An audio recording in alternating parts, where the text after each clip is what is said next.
I've often referred to our guest Steve Krah as the Biblioteca de Baseball, or the Dictionary of the Diamond here in Indiana, because he is really above anybody else in documenting baseball in our great state. The Northridge High School graduate up in northern Indiana has served as a professional journalist for over 30 years.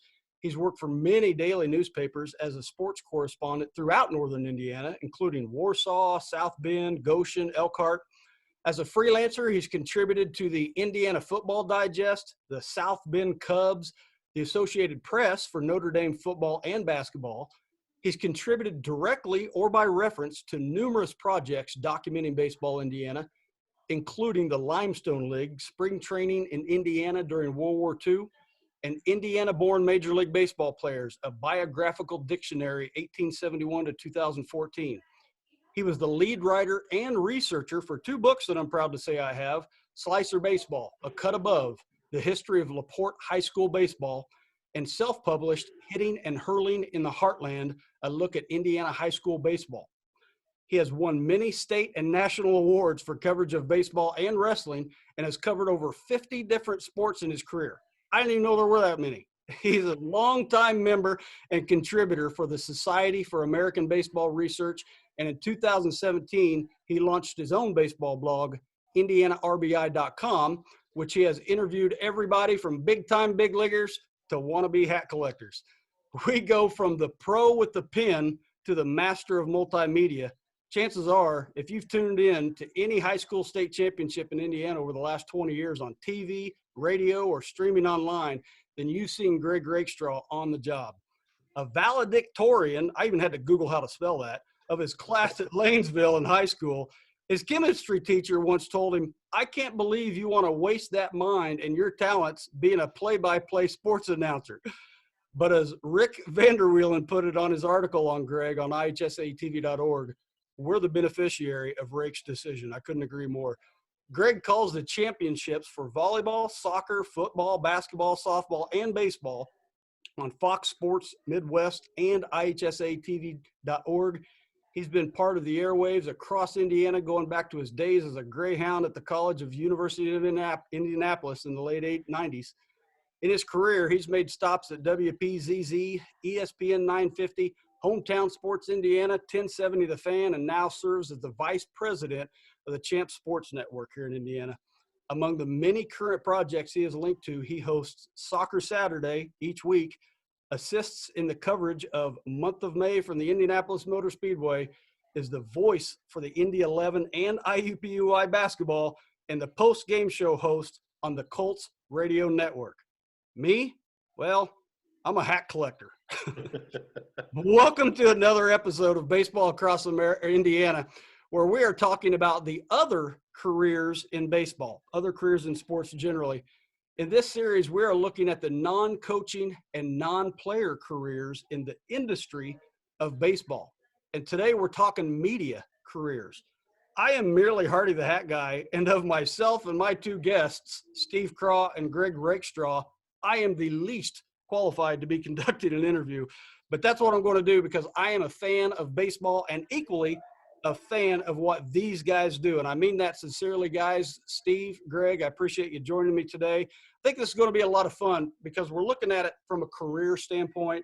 You know, I want to go back to what made you decide to go where you are today, how you got there. You know, let's talk about, for the young Hardy the Hat guys out there still in high school that want to have a career in sports media at any level. Let's talk about that as well. We have a unique perspective here too, because, we look Steve Krah. I said he's the pro with the pen, and that's for certain true. A lot of his background is really in written media for newspapers and blogs and books and things like that. And then Greg Rakestraw, you've seen him all over, like I said, the TV, the radio, streaming online. So we got a really neat perspective here, guys. I'll tell you what, as we start this out, there's a lot of things we could talk about, and I'm going to try to keep this under 6 hours. But let's talk first about just the cool parts of the job. The moments where you say, man, I love my job. I made the right career choice. I know it's work. We got to make a living. Sometimes you just got to roll up the sleeves, but other times you're like, man, I'm glad I'm doing what I'm doing. Let's start here in Indianapolis. Greg, what do you think? Where's those times? Maybe it's just something general, or maybe a specific moment where you said, man, I'm a kid right now. I'm just living the dream. Well, I'll keep it from a baseball perspective. And so, the pinnacle of doing baseball in this state at a high school level is to do a game at Victory Field that's for a state championship. And I have had the unique nature of being able to call not one, but two games involving, one of the hats right off your right shoulder, seeing my hometown team, playing a state championship game, lose in 2016 to Daleville and winning against Rossville in 2017.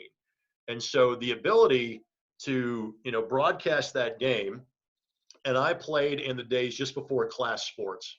And so the line that I keep going back to when I think about Lanesville playing in state championship is kind of like Norman Dale at the end of Hoosiers when he's talking to the reporters in the gym about playing at Hinkle, and he goes, "It's kind of like you and me going to the moon." It's the same feeling I have because in high school, our dream, having competing against New Albany and Floyd Central in every sectional was just trying to dream about winning a sectional. It was never about playing for a state championship. And for me to have a job where I get to play a part of the soundtrack of that experience for folks, that's the part I get goosebumps just thinking about it now. When it comes, though, to having now done baseball state finals over the course, my first set of ones is 2007, and not every year, but most years since that time, having called some of those games, there's a moment, and it's amazing when you think about Victory Field in general, when you sit back from our location, the press box or the broadcast booth, and you're not looking down at the action, and you see me kind of looking up, visualizing this in my mind, and you see the skyline of Indianapolis reflected between the left field foul pole and the right field foul pole. And I get to go, you're being paid to be here and enjoy this view and paint this picture and supply information for baseball fans across the state. And now, because of technology, for baseball fans around the world. And again, I get paid to be there for it. Life's pretty good when that's the case. Well, I'll tell you what, you just painted a good picture there, and it makes me think about it like we talked about offline before we get started here.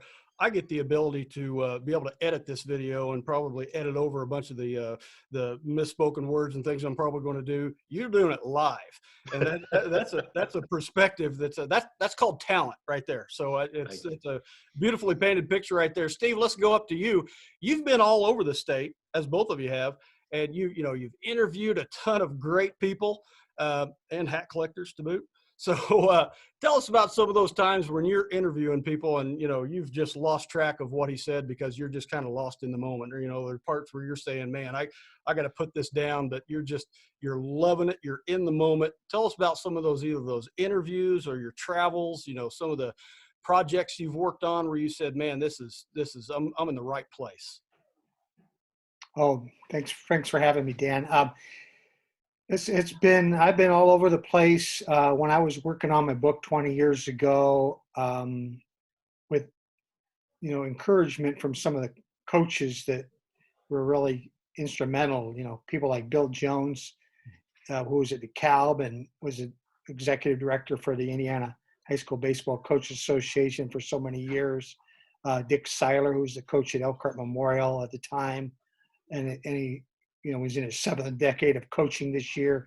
People like that said, we ought to have a book. So I took off and I went all over Indiana, and I get to think I go back and think sometimes I was on so-and-so's couch, or I was in so-and-so's living room talking baseball with them. I can remember when I walked out of the car and I could hear the Ohio River rushing by in Rockport and things like that.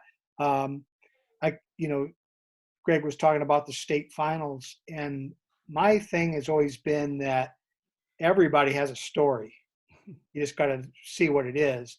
And it isn't necessarily the guy that's in the 3-hole hitting 350 with 10 home runs. I remember covering a few years ago when Northview won a 4A's title. And it's like, I'm way removed, 30 years removed from being in Brazil, Indiana, my first job out of college. But I'm saying, how are you related to so-and-so? And it turns out that, they were related to some of the people that I remembered back in the day.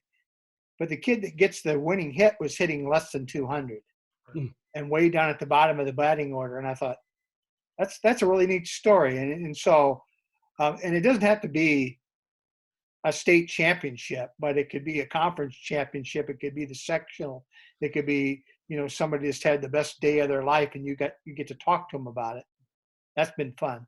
Yeah. Well, I'll tell you what, as I'm listening to both of you tell these stories, one thing I'm thinking about is, I'm here just a fan, and I've got all this technology and all this stuff that I've documented to help me reference all this stuff. You guys are just a library in your mind, and all the experiences you've picked up over the years. And I like the way you put it, Steve, and just watching Greg over the years as well. One thing I can say about both of you is you're right. You give equal credit and equal exposure to the guy hitting 200 in the 8-hole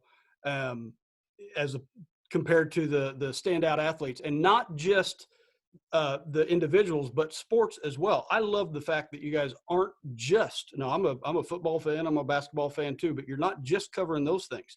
You're covering some of the, without sounding, making them sound less, because to me they're not, but some of the sports that traditionally don't get the large crowds. And you give equal passion to all of them, which is why I love having both you guys on here. Steve, you mentioned a few names. Let's do some name dropping here. You've talked to, both of you guys have, been involved with or associated with, either from an interview standpoint or broadcasting, with some big names over the years. So as you think back, who are some of the big names that you guys have got to work with over the years that you're like, wow, I'm glad to get that notch on the resume right there to get to talk to him. So Steve, let's go back to you. You've interviewed about everybody in baseball. Who are some of the big names that, as you look back, and I know there's a ton, you don't have to give apologies for skipping anyone, because you guys have both talked to a million, but just off the top of your head, who are some of the people that you've talked to in the past, some of the big names that you're like, wow, that was a good catch to be able to get that interview? Well, I think of Ken Schreiber. I mean, he was he coached for 39 years at LaPorte High School.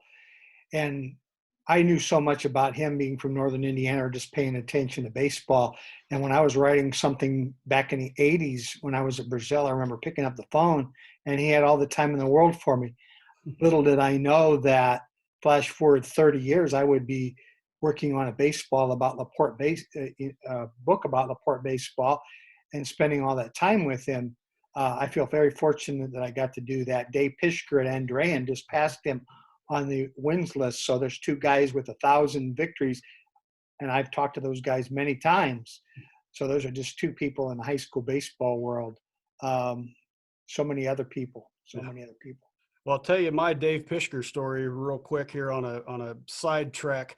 I'm on this hat project where I'm trying to get official baseball hats from, every high school in the state. So I go up to Andrean when I'm touring the region up there, and I'm up to Andrean. It's before the game, and I try to get in and get out of the way. I try to be, I don't want to get in anybody's way. I'm just a hat collector. I don't make it out to be anything bigger than that. So I'm up to Andrean, and they're, Coach Pischker's out there doing this, pregame routine that it's a finely oiled machine, I'm telling you. And he stops and comes out to get me the Andrean hat. And like a fool, I say, Coach, what win are we going for here? Then he goes, well, and I just dropped my head because I knew it right away. It was win 1,000. I felt like I just jinxed him. But so I'm trying to get out of the way. I get the picture with him real quick. And of course, I didn't change the hat. I still have my Montreal Expos hat on. So when you see that picture online, it's because I photoshopped the Andrean hat on. So that's my Dave Pischker story right there. So I love that you're talking about, Ken Schreiber. I mean, this is a legend in Indiana baseball for sure.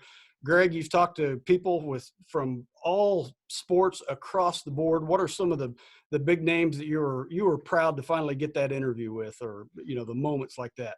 It's funny, and I'll give you two examples that are non-baseball here, but it kind of dates me and where I'm from an age standpoint as well.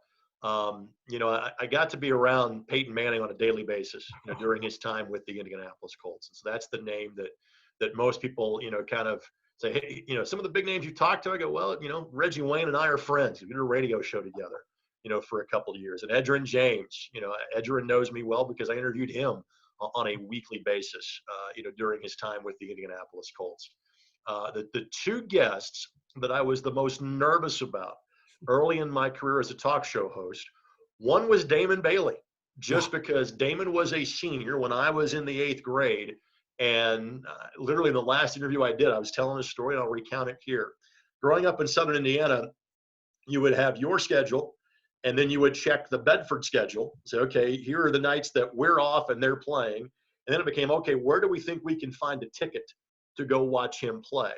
Well, now through the years, I've gotten to kind of know him. And so there's no nervous. This is where it's kind of old friends catching up and talking about who we know, so to speak. But if you had told me as I was breaking into the business, hey, that guy that you watched with like 40 other thousand people at the RCA Dome, and you kind of get to know him and he knows who you are, I just start laughing and telling you're full of it, and that was the case.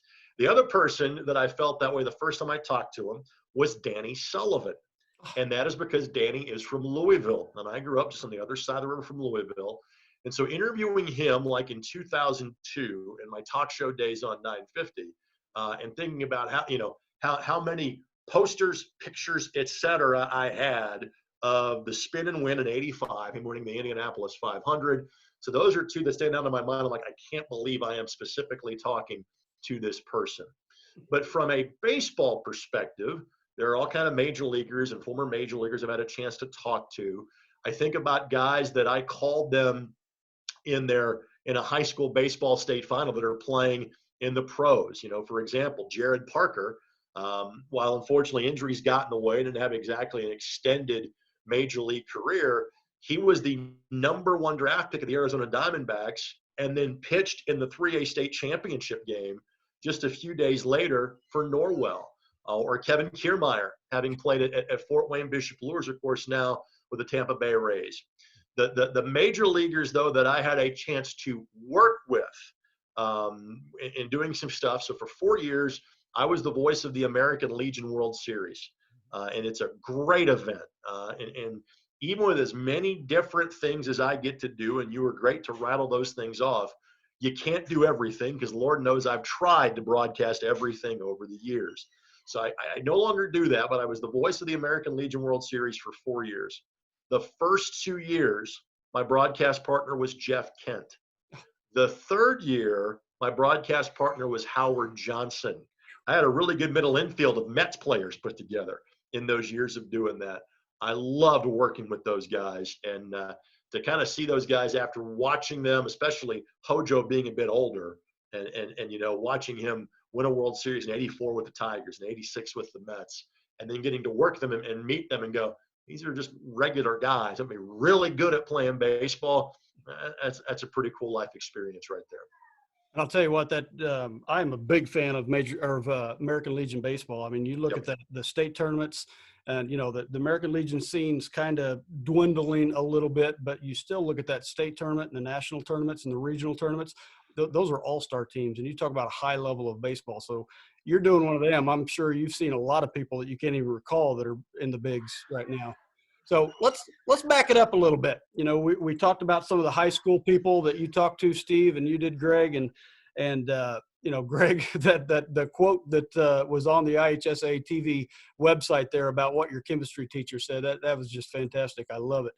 Let's go back to high school, or even before that. Let's go back to the day, and looking forward. You're a high school kid, or even younger. What led you? What or when led you into the professions you're at now in media? Greg, we left off with you. Let's go back to you. Take us back to Lanesville or before. And when did Greg Rakestraw want to be the voice of Indiana sports? I would put it like that. But I knew from the age of 5 I wanted to be a sportscaster. And I fell in love with watching sports on TV. And the first sport that I got to watch on a regular basis, and the first sport that I got to play, was baseball. And so I'm sure I'm like most kids. I've got 20,000 baseball cards still at home in Lanesville. And literally just off camera, let's see.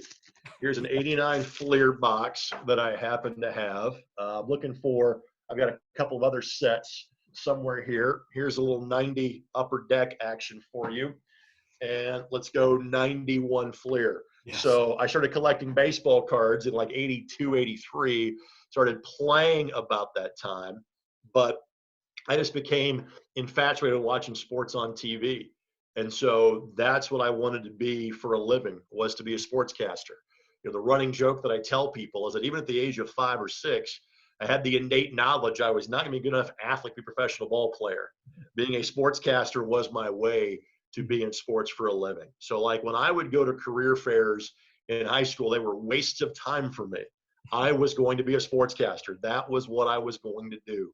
But if I had had a plan B, if that wouldn't have worked out, I probably would have been a high school teacher and a high school coach and a coach of multiple sports, and baseball being one of them. So I just, at a very young age, I knew I was going to work in sports for a living. And I'm so lucky that I'm able to follow that dream for all of these years. Well, and looking at your time in history, so to speak, of when you grew up was when ESPN was starting to get big. So I see your influence is that, ESPN now is like for, guys our age was the end all be all. I remember the day that we got cable TV. I'm like, I didn't know this was possible, Right. in those guys. And then now we go to Steve, you're a little bit older than us. Your perspective, I always said that I was born in the wrong era because I like the 50s and 60s and 70s that, you could get everything in the newspaper, and your background is, your career is in the penmanship. So take us back to your time when you were at Northridge High School or even before. When was that time where you either identified that I'm really good at this, or you know what, I want to stick with this? When did Steve Krah realize that he wants to become Steve Krah that we know today? I think I'm going to trace that back to growing up in Mishawaka, Indiana, back in the 70s, and I'm in elementary school. And I had some really good teachers that allowed every book report, I get to write about sports. I remember reading a book about Bob Feller and writing that. And one year I was Bob Feller for Halloween because I was infatuated with him right there at that time. And then, you go to the middle school, and I'm at Virgil I. Grissom Middle School, which is on the south side of Mishawaka. It's in the Penn system. And they had the Grissom Grapevine. And that was my first newspaper experience. And we wrote stories that were about yay long. My buddies would say, hey, put my name on that, put my name on it. They'd get credit. So I'd write about a 5-inch story, and it'd have 3 bylines. So I was kind of hooked right then and there. And then my dad was in the RV business, so he got tired of making the commute back and forth from Mishawaka to Elkhart County. We moved over there, built a house, and that's how I ended up at Northridge. So I was at Northridge, which is in Middlebury, for my high school years. And during that time, I got to work for the Middlebury Independent, which is a weekly paper, and got my beak wetted there. And then they rebooted the high school paper, and so I was involved there. So right along the way, Leonard Beachy, he was the language arts teacher, or English as they call it some places, and he put my name in to go to journalism workshop, and that was at Ball State. And I ended up being in the same session with Ron LeMaster Jr. And I found out, I didn't know this before, but Ron LeMaster Sr., who's a long-time sports editor at the Muncie Star, his dad, and sometime in my not letting go of everything, I'll come across this interview I did, and it was written in longhand. I didn't even have a way to type it. I don't even know if I could type at that time, but I got my interview that I did with him during that class. Flash forward to going to Ball State, and I strung for Ron LeMasters. And so that was kind of how I got started. So I decided kind of in elementary school, it got a little stronger in junior high, and then in high school, that's definitely what I wanted to do. Well, I'll tell you what, it's a good segue there too, because the high school and younger, that's where the interest kind of builds. Then we get into college, and now we're starting to formulate it. Now we're starting to say, hey, if this is going to be a career, I need to figure out what I'm doing here. So, Steve, you talked about going to Ball State now, and you got into the journalism. So tell us about your college experience. Were you involved with, go into maybe some little more detail about, were you involved with any professional writing while you were in college?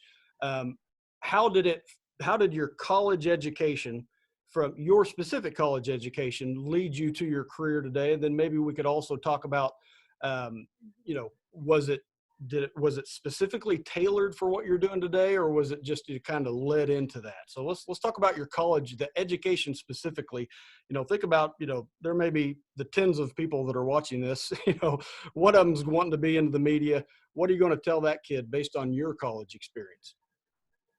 Well, I said before, I went to Ball State. I graduated in August of 1986. I've told people, I said at the time, and I said it over the years, that I learned as much, from working at the Ball State Daily News. I started the spring of my sophomore year.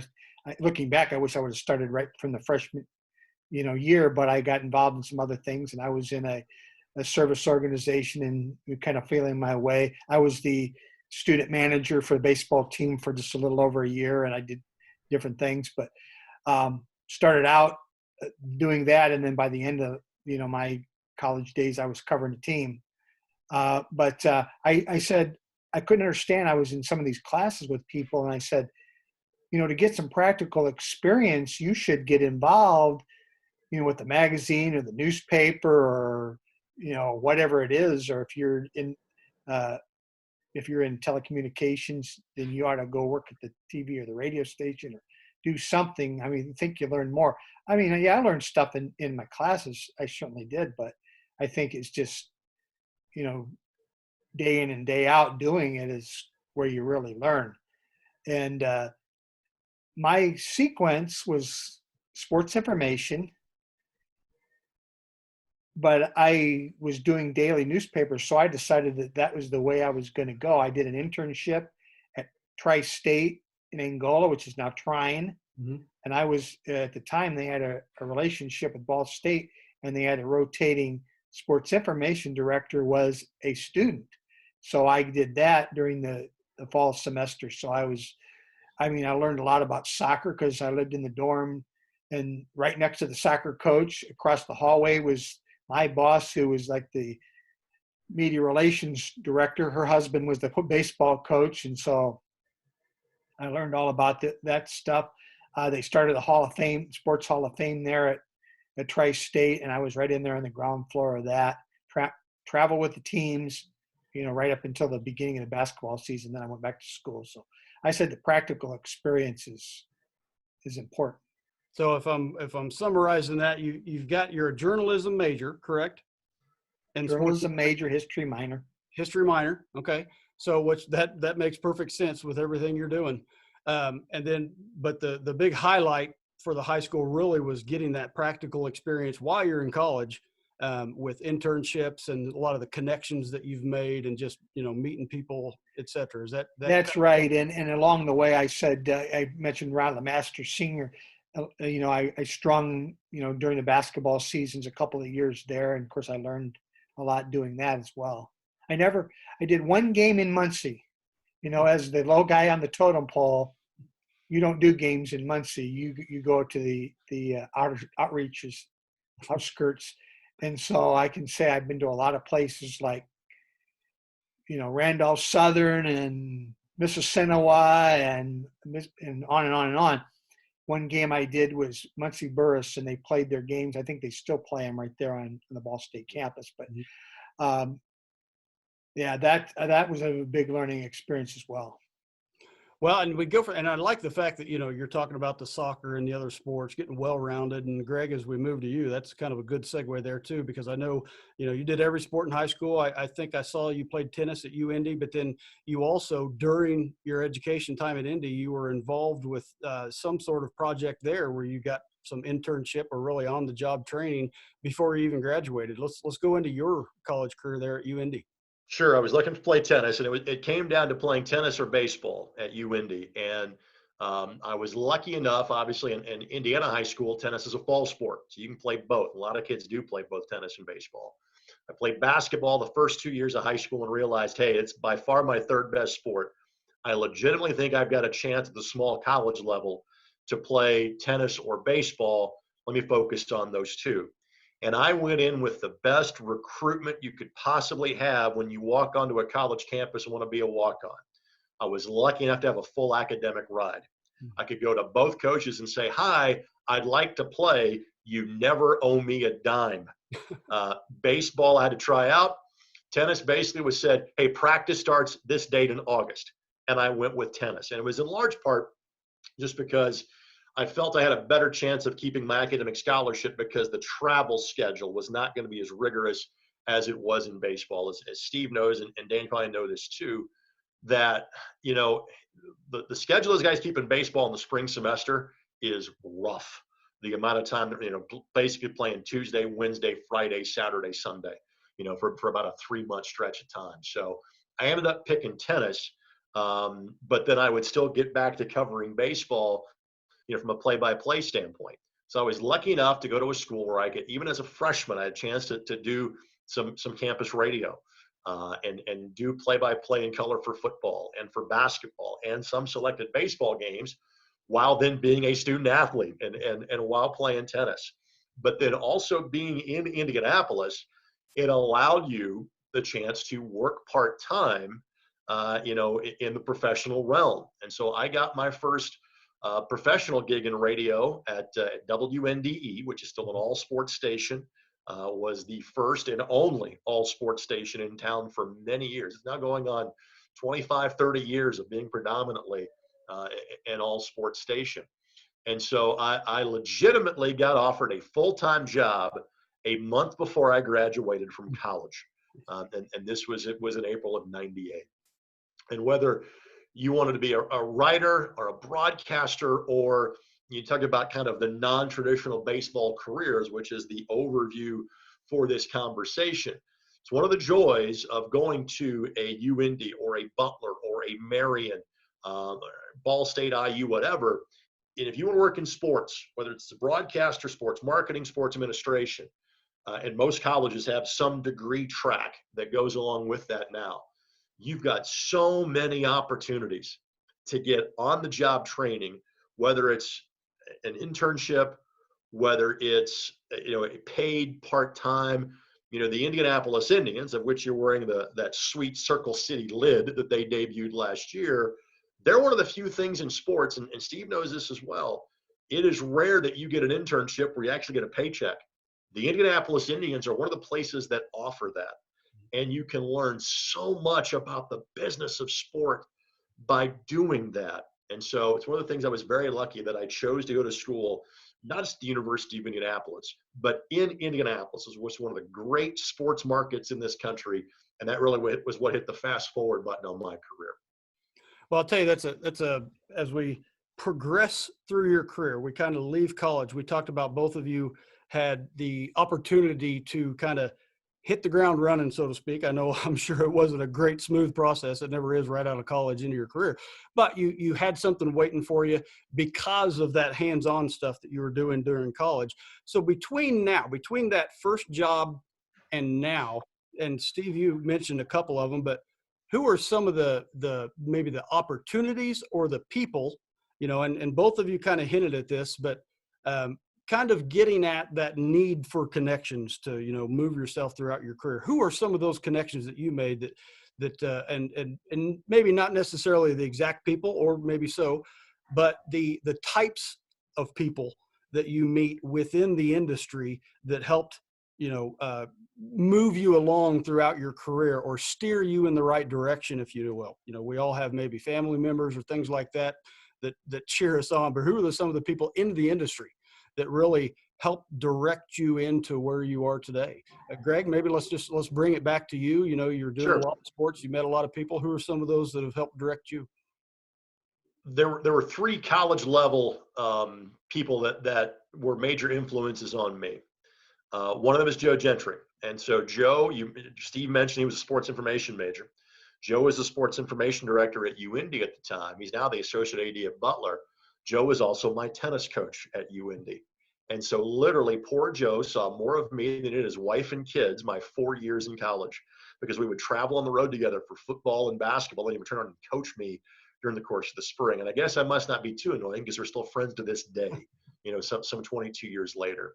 Ed Railing was the general manager at WICR and really got me going in the right direction in quick fashion because he realized I had the passion and talent. What I didn't have going to such a small school, we didn't have a campus radio station. I could write for the school newspaper. And I did in high school and I did it in college at UIndy as well, just because even though it wasn't going to be my career path, it was still great experience for me in something along the lines. Because trust me, there's stuff from my writing days that help me now, given what I do. And the other person that served as a great mentor for me, and he got on campus my senior year, was Scott Eaker. He took over for Ed as the general manager. And I've had other great mentors and connections and friends along the way. You mentioned Rick Vanderweilen, who was quoted in the IHSATV.org piece. He's the guy behind Hometown Sports Indiana. He's a big driving force behind the IHSA Champions Network now. And as far as professional mentors go, he's the guy that I have to mention. And so I will share with you this story. I'm lucky enough where the last couple of years I've had a chance to do the preseason games on television for the Indianapolis Colts. And obviously there are only 32 of those jobs that go around. And to be able to consider to have the talent to be able to do that, I'm honored by that. But I don't get to that point if I don't have Rick going over a lot of my broadcast very much with a fine-tooth comb. And when literally my next two conversations after we film this are with college students about projects they've done.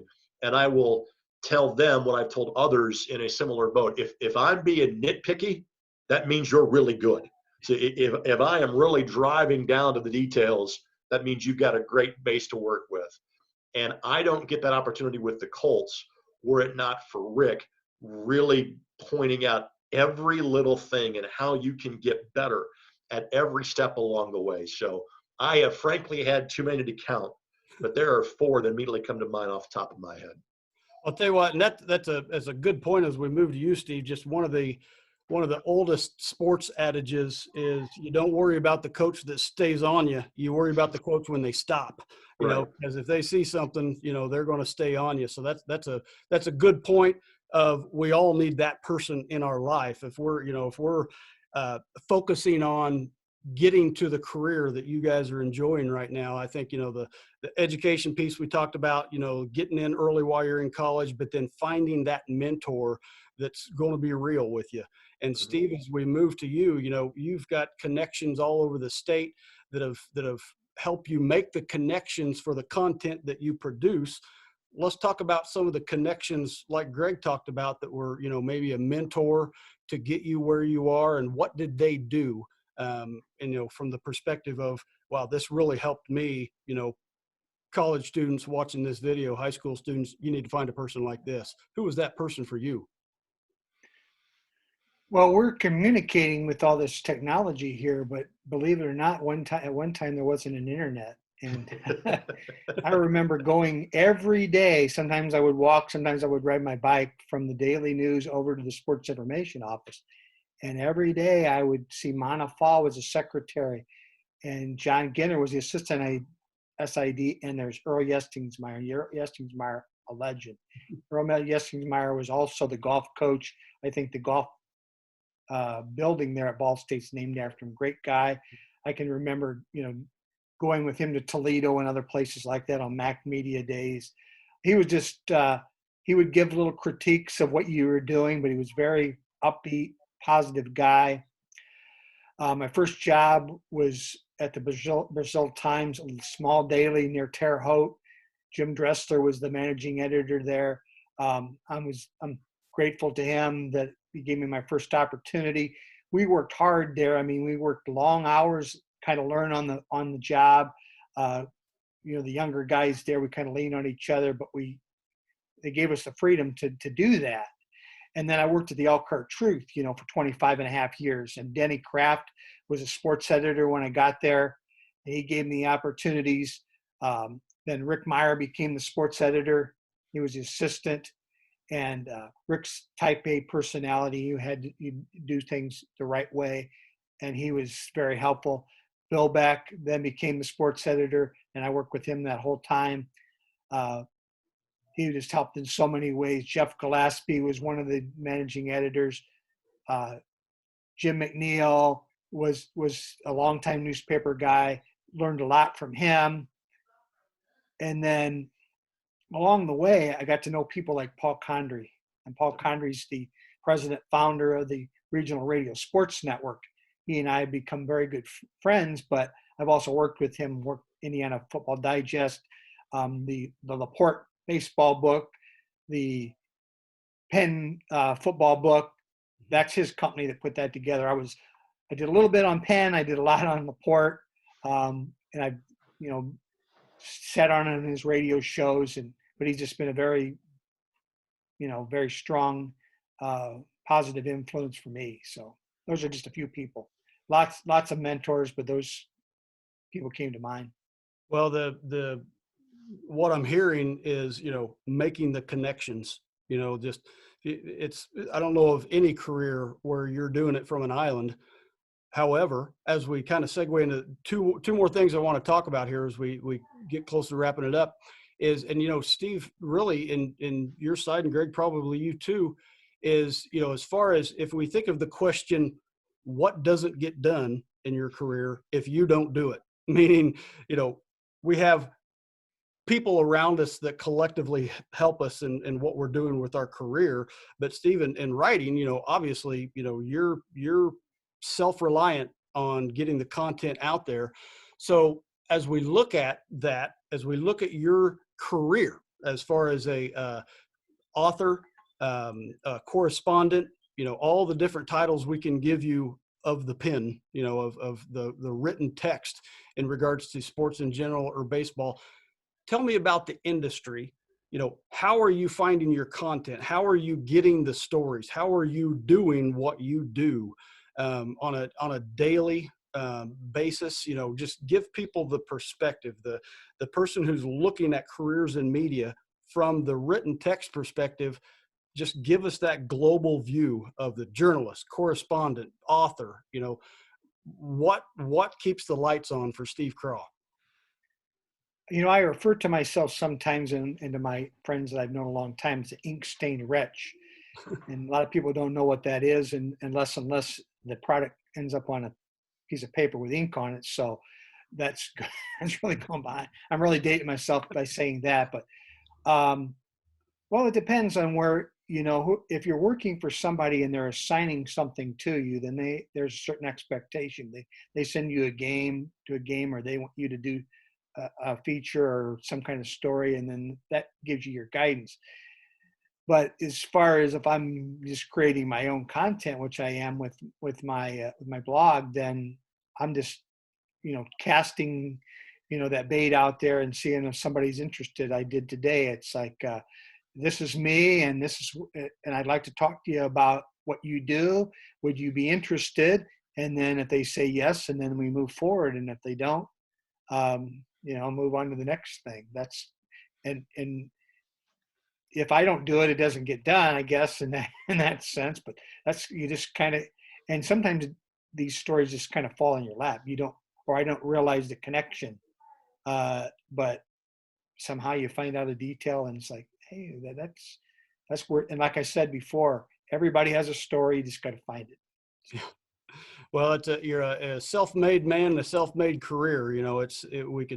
We could go into that, by itself. And, as we think about the numerous topics you guys have covered, Greg, let's go to you with a little different perspective. It's, you've been part of some kind of organization, I think probably most of your career. So you've had some form of team that you either answer to or they answer to you throughout your career. So tell us about that perspective and kind of your perspective as far as what gets done if Greg Rakestraw doesn't do it. But then where we're going from there is kind of looking at the industry as a whole. We've got media, we've got newspaper, that's where, and looking forward. But as far as right now, Greg Rakestraw, when he punches the clock in the morning, what's he doing?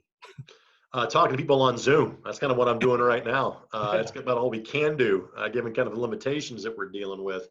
But to your question or point, hey, if I don't do it, who's going to do it. That's the thing. It goes back to having those mentors and those connections, because if I don't do it, somebody else would. Now, they may do it in a different style. They may have a different method of transmission. And obviously everybody has their own set of eyes with which they kind of look through the world. But I think the same is the case in the print side of things, in the world that Steve comes from, and the same in the electronic media side of things that I come from, is that it's unique in that our resumes are the ones where you need to put your education. But what you put on top of that first is, here's my work experience. Mm-hmm. Because that will often tell me where you've been, where you went to school, who are the people that you know. And I'm old enough now to know, okay, if this person wrote for this paper, or if this person worked for that radio station, I'm going to know who they worked for. And I can call immediately. I don't need to see references. I can put two and two together and go, hey, tell me about this, tell me about this guy. I'm looking to hire him. What am I getting with this person? And so it's unique in journalism and radio, whatever the case may be. Your work experience comes first, where you went to school, and kind of goes on the bottom of the page. Now, as far as where it is heading, and this example I'm giving is about 7 or 8 years old, but it shows you where we were even then, and it's even further heading that way now. For a brief period of time, one of my jobs was to write a 4 or 5 day a week blog, column, post content, whatever, was covering college athletics for 1070thefan.com. So again, I'm there to write for a service that exists to promote a radio station.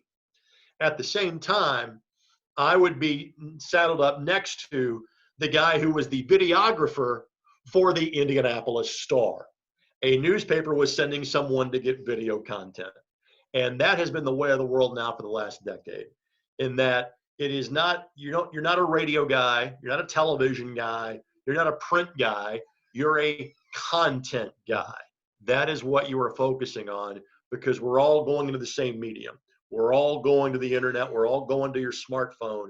It's just a different method sometimes of how I'm trying to relate my story or relate my information to you.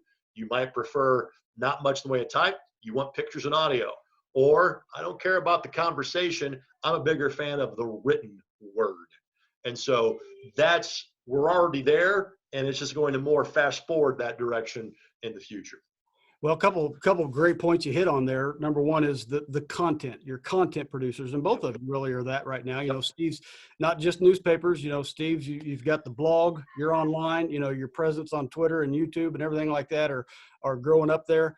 So, and the competition, as far as, finding the content and things like that, you got to do, it's everybody's producing content. Knuckleheads like Hardy the Hat Guy here, producing stuff on Twitter and YouTube for free, and as we look at it across the state for fans like me, and that's all I am, it's great because content now is available anywhere. Any type of content all over the state people are opening up. I'm just thinking off the top of my head. You've got, I think it's Radio Troy on the east side of Indiana. You've got the Region Sports Network up north.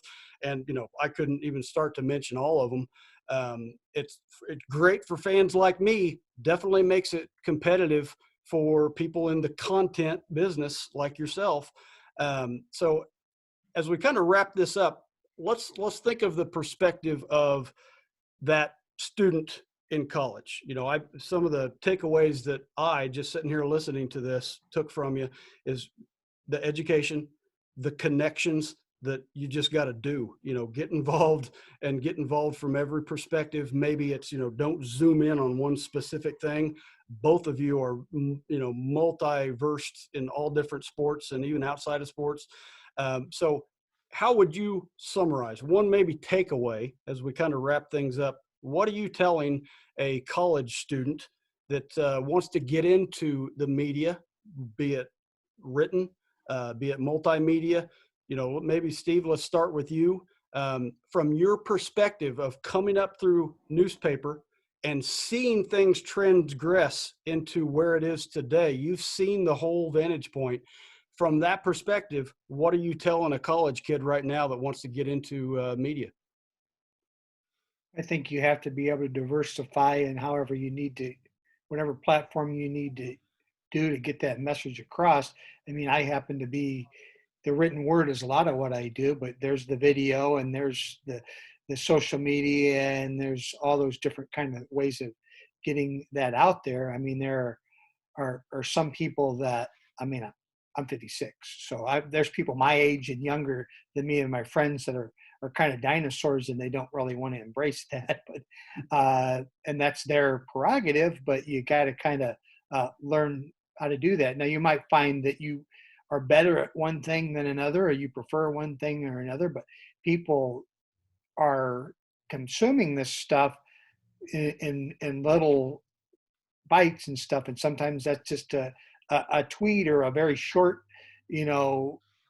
presentation might get their attention, and then you can go long form, on something else. But to be able to do it a lot of different ways, I mean, there have been different times in my career where I've done more video than others, and that's something I'd like to punch up, my skill set a little bit more. But I've done some of that. But yeah, I think diversity, you do a lot of different things, that makes you more valuable, I guess.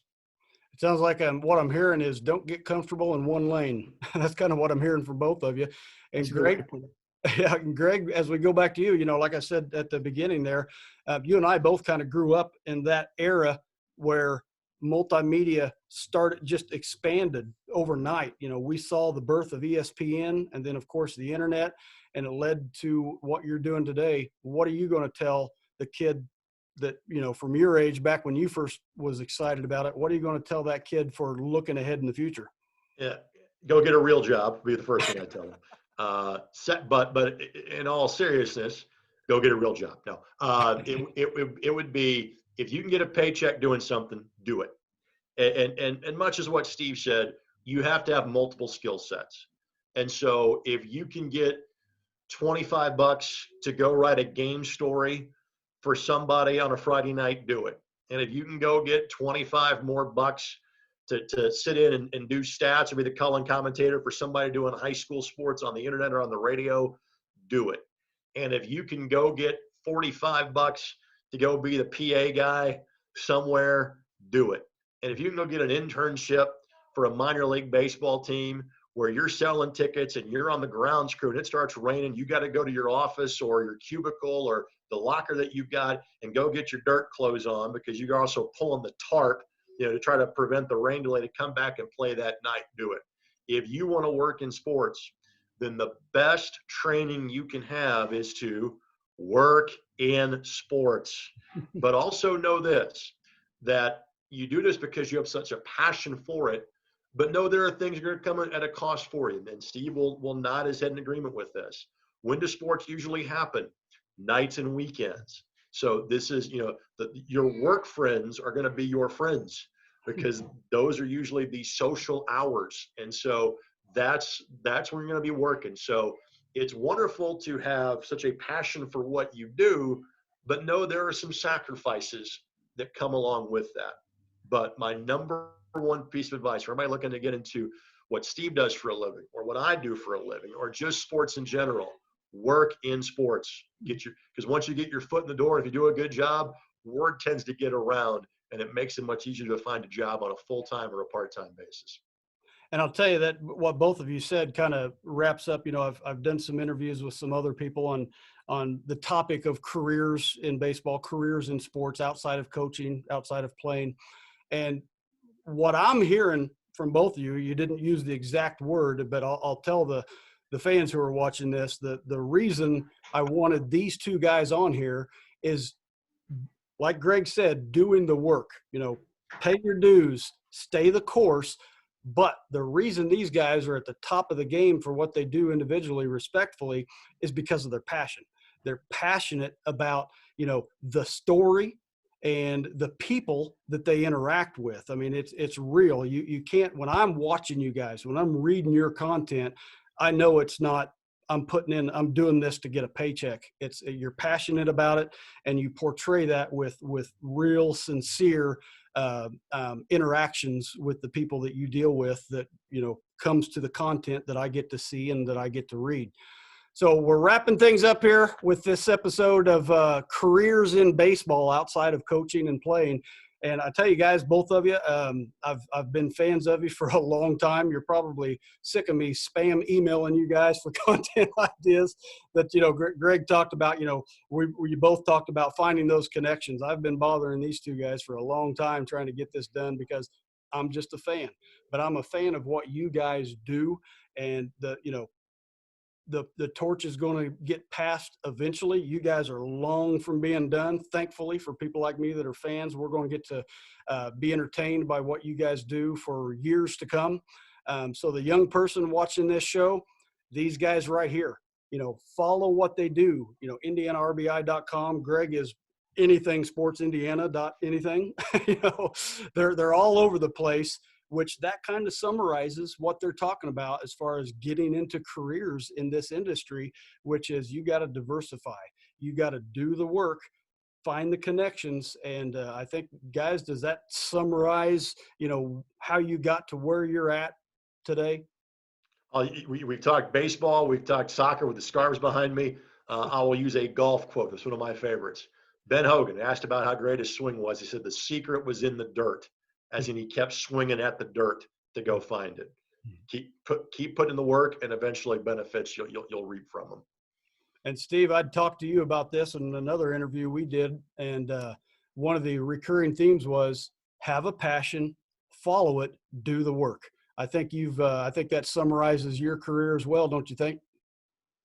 Yeah, absolutely. Yeah. I mean, there are days it's like, what are you doing this for? Like anybody says, but in the long run, you wouldn't be doing it if you didn't like it. So absolutely. Well, guys, I sure do appreciate it. If you're watching this, be sure to stay tuned. We're going to have videos on all kinds of professions linked to baseball, and I hope you follow us for the rest of them. Guys, thanks again. I look forward to following you like I do all the time. Take care.